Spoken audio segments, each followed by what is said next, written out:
ಕೋಲಾರ ತಾಲೂಕು ಯಲಗಲಪುರೆ ಗ್ರಾಮದಲ್ಲಿ ಚಿಂತಾಮಣಿ ಕೃಷಿ ವಿಶ್ವವಿದ್ಯಾಲಯ ವಿದ್ಯಾರ್ಥಿಗಳಿಂದ ಕೃಷಿ ದುಂಬಿ ಮಾಹಿತಿ ಕೇಂದ್ರ ವನ ಮಹೋತ್ಸವ ಉದ್ಘಾಟನೆ. ರೇಷ್ಮೆ ಕೃಷಿ ಮಹಾವಿದ್ಯಾಲಯ ವಿದ್ಯಾರ್ಥಿಗಳು ಕೃಷಿ ತರಬೇತಿ ಶಿಬಿರದ ಅಂಗವಾಗಿ ಯಲಗಲಪುರೆ ಗ್ರಾಮದಲ್ಲಿ ರೈತರು ಆಧುನಿಕ ತಂತ್ರಜ್ಞಾನ ಬಳಸಿ ಕೃಷಿ ಮಾಡಿ ಆದಾಯವನ್ನು ಹೆಚ್ಚಿಸಿಕೊಳ್ಳುವ ಬಗ್ಗೆ ವಿಶೇಷ ತರಬೇತಿ ಮಾಹಿತಿ ಕೇಂದ್ರವನ್ನು ರಚಿಸಿದ್ದಾರೆ.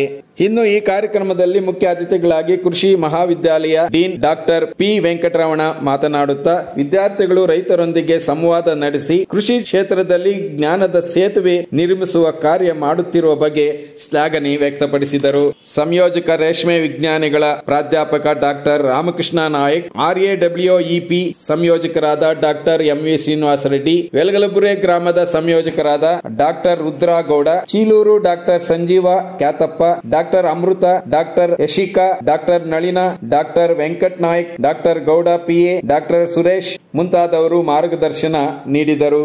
ಇನ್ನು ML ಪ್ರಮೋದ್, ಸಾಯಿ ಅಂಕಿತ್, ಮೋಹನ್ ಕುಮಾರ್, ರಾಜು, ರಕ್ಷಿತ್, ಪವನ್, ಪರ್ವತ್, ಪ್ರಭುರಾಜ್, ಮಿಸಬಾ, ಅಂಜುಮ್, ನಂದಿನಿ, ಪಲ್ಲವಿ, ಪವಿತ್ರ, ಯಮುನಾ, ಸಂಜೀವಿನಿ ಮುಂತಾದ ವಿದ್ಯಾರ್ಥಿಗಳು ಕಾರ್ಯಕ್ರಮದ ಯಶಸ್ವಿಗೆ ಶ್ರಮಿಸಿದ್ದಾರೆ. ಈ ಸಂದರ್ಭದಲ್ಲಿ ಯಲಗಲಪುರೆ ಗ್ರಾಮ ಹಾಗೂ ಸುತ್ತಮುತ್ತಲಿನ ರೈತರು ಈ ಕಾರ್ಯಕ್ರಮದಲ್ಲಿ ಭಾಗವಹಿಸಿದ್ದರು. ಕಿತ್ತಂಡೂರು ವೆಂಕಟರಾಮ್, ಪಂಚ ಟಿವಿ ನ್ಯೂಸ್, ಕೋಲಾರ.